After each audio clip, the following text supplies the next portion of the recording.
अपना है दिल ये आज का, दुनिया से जाके बोल दो, ऐसे जागो रे साथियों, दुनिया की आंखें खोल दो। पॅरिस ऑलिम्पिक 2024 हे ऑलिम्पिक आपण सगळ्यांनीच खूप उत्साहाने आणि पदकांच्या आशेने बघितलं असेल, पण भारताला या ऑलिम्पिकमध्ये म्हणावी तशी कामगिरी करता आली नाही। भारताने पॅरिस ऑलिम्पिकमध्ये एकूण 6 पदके जिंकलीत आणि त्यामध्ये एकाही गोल्ड मेडलचा समावेश नव्हता। भारत टोकियो ऑलिम्पिकमध्ये जिंकलेल्या 7 पदकांची बरोबरी देखील करू शकला नाही। विशेष म्हणजे या ऑलिम्पिकमध्ये पाकिस्तानसारखा देश एक गोल्ड मेडल मिळवत 62व्या स्थानापर्यंत मजल मारू शकतो। तर इथे प्रश्न उपस्थित होतो की भारतासारख्या 150 करोड लोकसंख्या असलेल्या देशात फक्त बोटावर मोजण्या इतकी मेडल्स मिळवली जातात। तर ह्या व्हिडिओमध्ये आपण हेच बघणार आहोत की भारताचा ऑलिम्पिकमधील इतिहास, भारताने मिळवलेली ऑलिम्पिकमधील मेडल्स, भारताची ऑलिम्पिकमध्ये असलेली वाटचाल, पॅरिस ऑलिम्पिकमधील कॉन्ट्रोवर्सी आणि सगळ्यात महत्त्वाचं म्हणजे भारत नेहमीच पदक तालिकेमध्ये तळागाळाला का असतो, त्यामागची कारणं आणि त्यावर काय उपाय असू शकतात हे सगळं आपण ह्या व्हिडिओमध्ये बघणार आहोत। भारताचा ऑलिम्पिकमधील श्री गणेशा होतो 20व्या शतकाच्या सुरुवातीला। भारताने 1896, 1904, 1908 आणि 1912 या 4 सालातील ऑलिम्पिक स्पर्धा सोडून आजपर्यंत झालेल्या सगळ्या उन्हाळी ऑलिम्पिक स्पर्धांमध्ये आपला सहभाग नोंदवलेला दिसतो। सगळ्यात पहिल्यांदा म्हणजे सन 1900 पॅरिस ऑलिम्पिकमध्ये भारतातर्फे नॉर्मन प्रिचर्ड नावाच्या खेळाडूने सहभाग नोंदवला। नॉर्मन प्रिचर्ड हा एकमेव खेळाडू ह्या ऑलिम्पिकमध्ये सहभाग नोंदवताना दिसतो। पण यामध्येही एक वाद तयार झाला की नॉर्मन प्रिचर्ड नेमका कोणत्या देशाकडून खेळला, भारताकडून की ब्रिटिशांकडून, कारण त्यावेळेस ब्रिटिशांचं भारतावर राज्य होतं।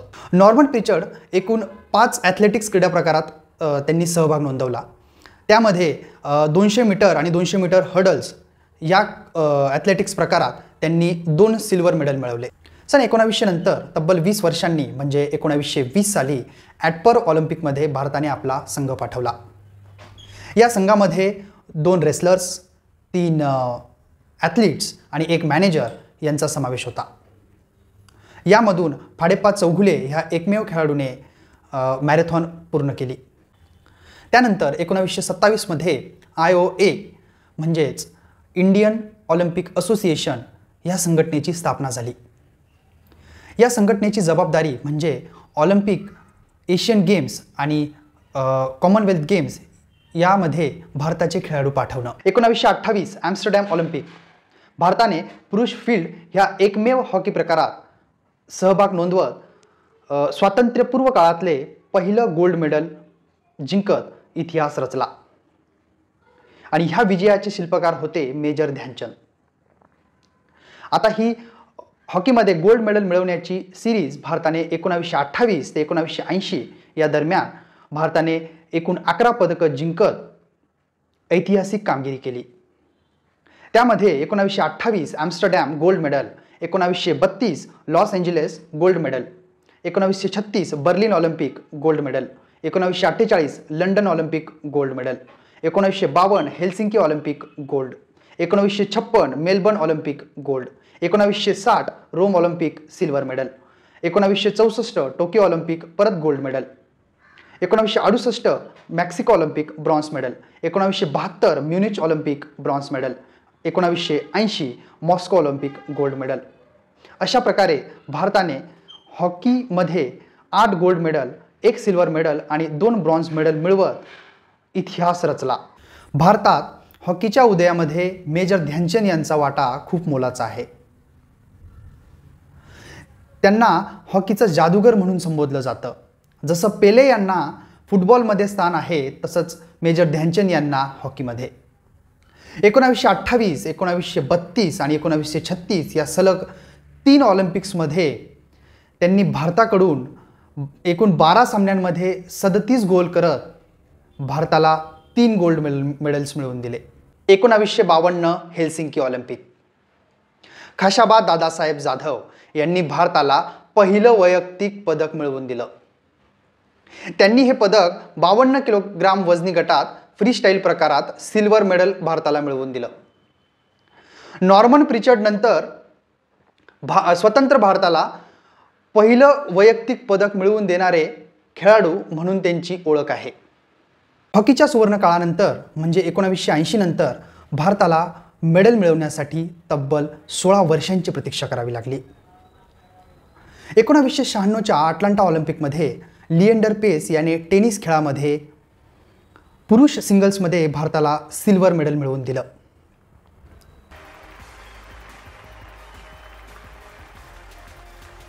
सन 2000 मध्ये सिडनी ऑलिम्पिकमध्ये भारताला कर्णम मल्लेश्वरी यांनी वेटलिफ्टिंगमध्ये 69 किलोग्राम वजनी गटात भारताला ब्रॉन्झ मेडल मिळवून दिलं. यानंतर 2004च्या ॲथेन्स ऑलिम्पिकमध्ये राज्यवर्धन सिंग राठोर यांनी भारताला मेन्स डबल ट्रॅप शूटिंगमध्ये सिल्वर मेडल मिळवून दिलं. -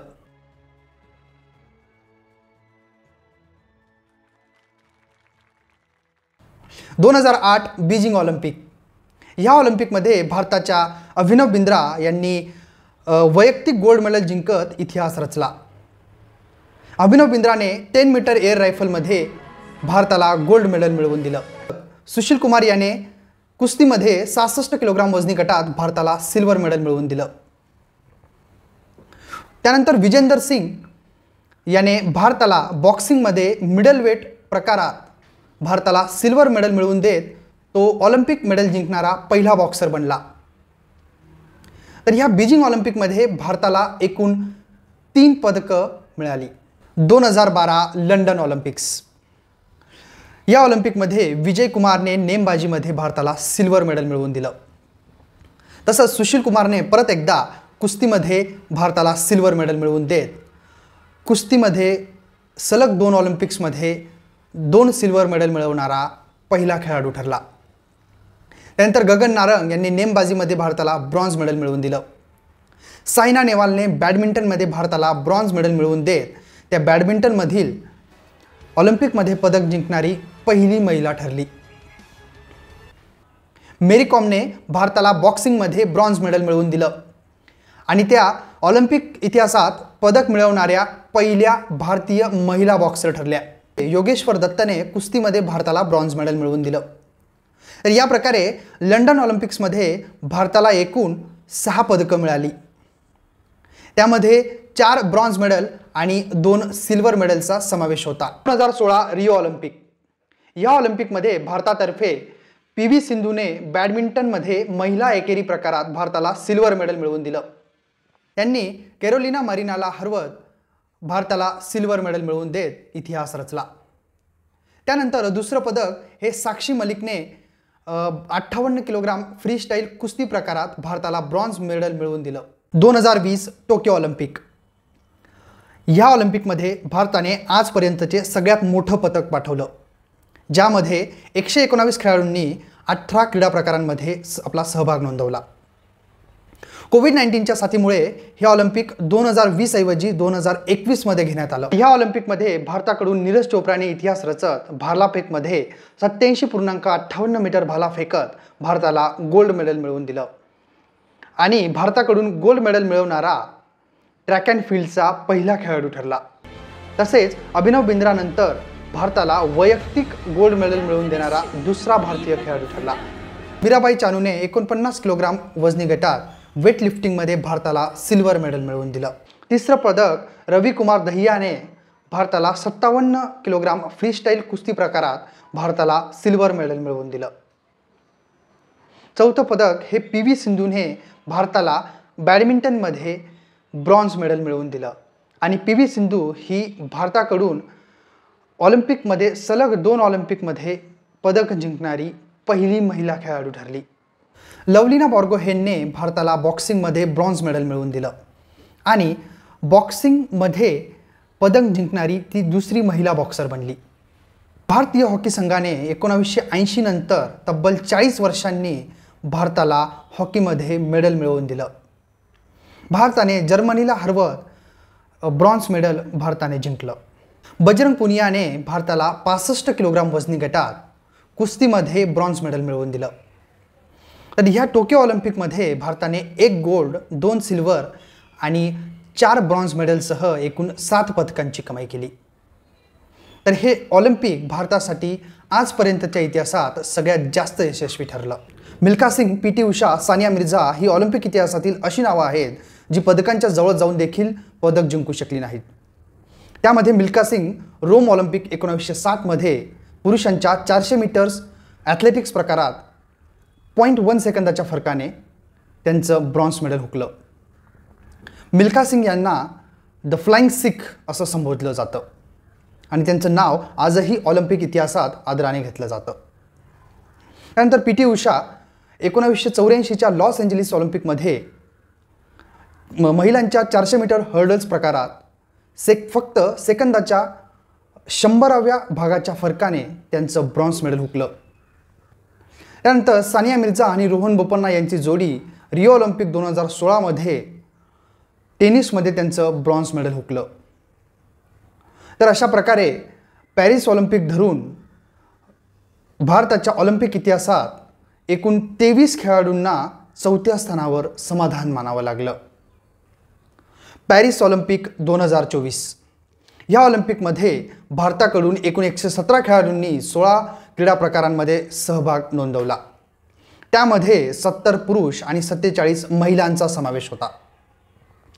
या ऑलिम्पिकमध्ये 206 देशातून एकूण 10,000च्या वर खेळाडूंनी आपला सहभाग नोंदवला। पॅरिस ऑलिम्पिक 2024 मध्ये भारताकडून मनू भाकरने 10 मीटर एअर पिस्टल प्रकारात भारताला ब्रॉन्झ मेडल मिळवून दिलं आणि नेमबाजीत पदक जिंकणारी पहिली भारतीय महिला बनली। त्यानंतर मनू भाकर आणि सरबजोत सिंग या जोडीने 10 मीटर एअर पिस्टल प्रकारात भारताला ब्रॉन्झ मेडल मिळवून देत इतिहास रचला। मनू भाकर स्वातंत्र्यानंतर एकाच ऑलिम्पिकमध्ये 2 पदक जिंकणारी पहिली भारतीय बनली। स्वप्नील कुसळेने 50 मीटर रायफल 3 पोझिशन्स प्रकारात भारताला ब्रॉन्झ मेडल मिळवून देत इतिहास रचला आणि खाशाबा जाधव नंतर ऑलिम्पिकमध्ये पदक जिंकणारा महाराष्ट्रातील दुसरा खेळाडू ठरला। अभिमानाची बाब म्हणजे स्वप्नील कुसळे महाराष्ट्रातील कोल्हापूर जिल्ह्यातील कळमवाडी येथील आहे। यानंतर भारतीय हॉकी संघाने ब्रॉन्झ मेडलच्या मॅचमध्ये स्पेनचा 2-1 असा पराभव करत ब्रॉन्झ मेडल आपल्या नावावर केलं आणि तब्बल 52 वर्षांनंतर सलग 2 ऑलिम्पिक्समध्ये पदक जिंकण्याचा इतिहास रचला। त्यानंतर अमन सेहरावत 57 किलोग्राम फ्रीस्टाईल कुस्ती प्रकारात भारताला ब्रॉन्झ मेडल मिळवून दिलं आणि भारताच्या ऑलिम्पिक इतिहासात वैयक्तिकरित्या पदक मिळवणारा सगळ्यात तरुण खेळाडू बनण्याचा मान त्याने मिळवला। नीरज चोप्राने भालाफेकमध्ये 89.45 मीटर भाला फेकत सिल्वर मेडल आपल्या नावावर केलं। या ऑलिम्पिकमध्ये नीरज चोप्राला गोल्ड मेडल मिळवता आलं नाही कारण पाकिस्तानच्या अर्शद नदीमने 92.97 मीटर भाला फेकत ऑलिम्पिक रेकॉर्ड ब्रेक करत गोल्ड मेडल मिळवलं। या ऑलिम्पिकमध्ये भारताने 1 सिल्वर आणि 5 ब्रॉन्झ मेडलसह एकूण 6 पदकांची कमाई केली। भारताला या ऑलिम्पिकमध्ये अजून 6 पदकं मिळू शकत होती। त्यामध्ये Arjun Babuta men's 10 metre air rifle shooting, Dhiraj आणि Ankita Bhakar mix team archery, Manu Bhaker 25 metre air rifle, Abhijeet Singh आणि Maheshwari Chauhan mix team skeet shooting, Lakshya Sen badminton, Mirabai Chanu weightlifting ह्या 6 खेळाडूंना 4थ्या स्थानावर समाधान मानावं लागलं। माँ कुश्ती मेरे से जीत गई, मैं हार गई, माफ़ करना, आपका सपना मेरी हिम्मत अब सब टूट चुके, इससे ज़्यादा ताकत नहीं रही अब, अलविदा कुश्ती, मैं आप सबकी हमेशा ऋणी रहूँगी, माफ़ी। हे ट्विट होतं विनेश फोगाटचं पॅरिस ऑलिम्पिकमधून डिस्क्वालिफाय झाल्यानंतरचं। पॅरिस ऑलिम्पिकमध्ये विनेश फोगाटने सेमीफायनलमध्ये क्युबाच्या गुझमन लोपेझला हरवत फायनलमध्ये पोहोचणारी पहिली भारतीय महिला रेसलर ठरली। या सेमीफायनलमध्ये विनेशचं वजन होतं 50 किलो, परंतु 2 दिवसांनी हे वजन 2.7 किलोने वाढलं आणि फायनल मॅचपूर्वी विनेशचं वजन 100 ग्राम जास्त भरल्यामुळे डिस्क्वालिफाय करण्यात आलं. युनायटेड वर्ल्ड रेसलिंगचे अध्यक्ष नेनाद लॉलोविचने ऑलिम्पिक स्पर्धेचे नियम बदलले जाऊ शकत नाहीत असं सांगितलं आणि 14 ऑगस्टला CAS म्हणजे क्रीडा लवादाने विनेश फोगाटचं अपील फेटाळलं आणि विनेश फोगाटला ह्या ऑलिम्पिकमध्ये एकही पदक मिळू शकलं नाही. आजपर्यंतच्या ऑलिम्पिक इतिहासात भारताने समर आणि विंटर ऑलिम्पिक्स मिळून एकूण 41 पदके जिंकली आहेत. त्यामध्ये ही सगळी पदके ही समर ऑलिम्पिक्सची आणि विंटर ऑलिम्पिकमध्ये भारताला अजूनही पदकांचं खातं उघडता आलं नाही. जर आपण क्रीडा प्रकारांनुसार विचार केला तर हॉकीमध्ये भारताने 1 गोल्ड मेडलसह एकूण 13 मेडल्स जिंकलीत. ॲथलेटिक्समध्ये 1 गोल्डसह एकूण 4 मेडल्स, शूटिंगमध्ये 1 गोल्डसह एकूण 7 मेडल्स, कुस्तीमध्ये एकूण 8 मेडल्स, बॅडमिंटनमध्ये 3, रेसलिंगमध्ये 2, बॉक्सिंगमध्ये 3 आणि टेनिसमध्ये 1 अशा प्रकारे भारताने एकूण 10 गोल्ड मेडल्स, 10 सिल्वर मेडल्स आणि 21 ब्रॉन्झ मेडल्स आजपर्यंत मिळवली आहेत. ऑलिम्पिकमध्ये खेळल्या जाणाऱ्या एकूण 48 क्रीडा प्रकारांपैकी भारताने फक्त 8 क्रीडा प्रकारांमध्ये मेडल्स मिळवलीत. तर यावरून आपल्या लक्षात येतं की भारताला इतर खेळांमध्येही आपला सहभाग वाढवावा लागेल. इतर देशांशी जर तुलना केली तर अमेरिकेने आजपर्यंत 1219 गोल्डसह एकूण 3094 मेडल्स जिंकली आहेत. सोव्हिएत युनियनने 473 गोल्डसह एकूण 1204 मेडल्स मिळवली आहेत आणि त्याखालोखाल ग्रेट ब्रिटन, जर्मनी आणि फ्रान्सचा नंबर लागतो. जर आपण पॅरिस ऑलिम्पिक 2024चा विचार केला तर अमेरिकेने एकूण 40 गोल्डसह 126 मेडल्स मिळवली आहेत. चीनने 40 गोल्डसह एकूण 91 मेडल्स जिंकली आहेत. त्याखालोखाल जपान, ऑस्ट्रेलिया आणि फ्रान्सचा नंबर लागतो. भारताने पॅरिस ऑलिम्पिकमध्ये एकूण 6 मेडल्स मिळवलीत आणि त्यामध्येही एकाही गोल्ड मेडलचा समावेश नव्हता. ऑलिम्पिकमध्ये सहभागी होणाऱ्या एकूण 204 देशांमध्ये भारत 71व्या स्थानावर फेकला गेला. जर आपण लोकसंख्येनुसार पॉप्युलेशन टू मेडल रेशोचा विचार केला तर भारत एकूण 24 करोड लोकसंख्येमागे फक्त 1 मेडल मिळवतो. तेच चीन 1.5 करोड लोकसंख्येमागे 1 मेडल आणि अमेरिका फक्त 25 लाख लोकसंख्येमागे 1 मेडल मिळवतो. तर भारतातील राज्यांचा जर आपण विचार केला तर हरियाणा राज्यामध्ये सगळ्यात जास्त मेडल्स म्हणजे 70 लाख लोकसंख्येमागे 1 मेडल मिळवलं जातं. यावरून आपल्या लक्षात येतं की सन 1900 ते 2024 पर्यंत ऑलिम्पिकमध्ये सहभागी होणारा भारत देश म्हणावी तशी कामगिरी करू शकलेला नाही. अमेरिका, चीन, जर्मनी आणि जपान नंतर टॉप 5 इकॉनॉमीजमध्ये असलेला भारत देश ऑलिम्पिक मेडल्सच्या बाबतीत इतका पिछाडीवर का? यामध्ये क्रीडा संस्कृतीची कमी जाण, क्रीडा सुविधांची म्हणजे इन्फ्रास्ट्रक्चरची कमतरता, फंडिंग्सची कमतरता, राजकीय हस्तक्षेप आणि कोचिंग आणि गायडन्सची कमतरता ही कारणं ऑलिम्पिकमध्ये मेडल्स कमी मिळवण्यामागे असू शकतात. भारतामध्ये लहानपणापासूनच मुलांना शिक्षण, नोकरी यावर जास्त भर दिला जातो, पण त्याप्रमाणे खेळावर जास्त भर दिला जात नाही. तेच आपण चीनमध्ये बघितलं तर लहानपणापासूनच मुलांना स्पोर्ट्स अकॅडमीमध्ये ट्रेन केलं जातं आणि याची सगळी जबाबदारी सरकार उचलतं आणि त्यामुळेच आपल्याला चीन हा मेडल टॅलीमध्ये नेहमीच वरच्या स्थानावर बघायला मिळतो. खेळामध्ये मुलींचं कमी प्रमाण हे देखील एक महत्त्वाचं कारण असू शकतं. भारतामध्ये स्पोर्ट इन्फ्रास्ट्रक्चर वाढवण्यासाठी बरेच प्रयत्न केले गेलेत. त्यामध्ये 100हून अधिक स्पोर्ट्स फॅसिलिटीज ह्या इंटरनॅशनल स्टँडर्डनुसार उपलब्ध आहेत, पण लोकसंख्येच्या मानाने त्या कमी पडतात. फंडिंगचा जर विचार केला तर 2024-25 मध्ये क्रीडा मंत्रालयासाठी सरकारने 3442 करोडची तरतूद केली, पण 2023-24च्या तुलनेत फक्त 45 करोडने त्यामध्ये वाढ बघायला मिळते. खेलो इंडिया इनिशिएटिव्हसाठी 2022-23 मध्ये 596 करोड, 2023-24 मध्ये 880 करोड आणि 2024-25 मध्ये 900 करोडची भरीव तरतूद आपल्याला दिसते. SAI म्हणजे sport authority of India international इव्हेंट्ससाठी खेळाडूंना तयार करण्यासाठी टॉप्ससारखी योजना राबवते. सरकारने खेलो इंडियाची सुरुवात केली.